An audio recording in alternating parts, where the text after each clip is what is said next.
Bonjour Lingen. Bonjour Estelle.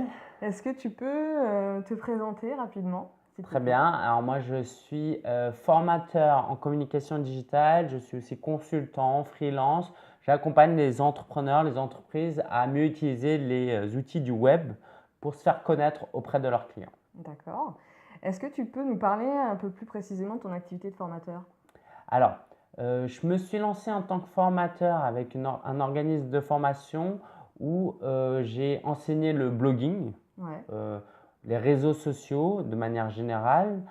Et j'interviens aussi dans une école du web qui s'appelle le CITV où je donne des cours de blogging, pour faire simple. d'accord, Et je me fais aussi mes propres formations un peu en format atelier à travers des meet-up d'accord. où là, c'est un peu plus détendu, moins formalisé et Ouais, où je donne des ateliers sur YouTube, sur le podcast, les réseaux sociaux pour que les gens, de manière pratique, puissent s'emparer des outils du web. d'accord.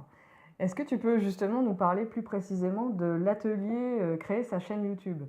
Alors ça, YouTube, c'est vraiment une passion pour moi. J'ai commencé assez longtemps Mhm. et en fait, tout le déclic, ça a été quand j'ai tourné ma première vidéo. J'étais dans euh, un bar à Shanghai, c'était brillant et j'ai fait un tutoriel sur Twitter parce que c'était compliqué, je venais de le maîtriser. Ouais, J'ai fait un tutoriel, ça a cartonné, il y a eu des dizaines et des dizaines de milliers de vues et puis j'en ai refait une autre pour la mettre à jour, pareil. Et mhm, en tout et pour tout, mes 3 vidéos, j'ai plus de 300 000 vues. mhm. Et c'est ça qui a fait décoller ma chaîne YouTube. Et aujourd'hui, sur ma chaîne YouTube, je partage des conseils business, des conseils sur le marketing Mhm. et comment je vis ma vie d'entrepreneur. Je fais un vlog. Et donc, D'accord. à partir de toute cette connaissance, cette passion, j'ai voulu monter des ateliers pour aider des gens de manière très pratique Mhm.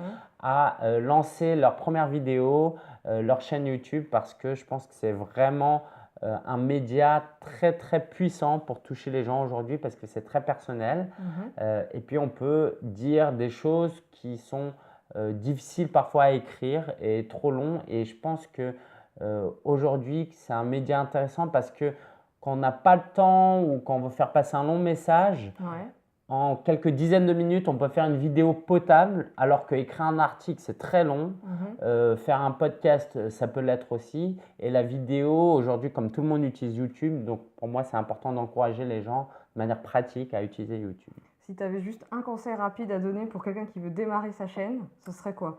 Alors, un conseil rapide, Ouais, ce serait vraiment de ne pas se prendre la tête. C'est très important, pas se prendre la tête parce qu'on commence tous tranquillement. Vous n'êtes pas professionnel ou vous n'avez pas suivi une formation, vous n'avez pas un master en YouTube. Donc, commencez modestement mhm. et petit à petit, acceptez de progresser petit à petit en observant ce que les autres font. D'accord. Merci Lingen, c'était très intéressant. Avec plaisir. Merci.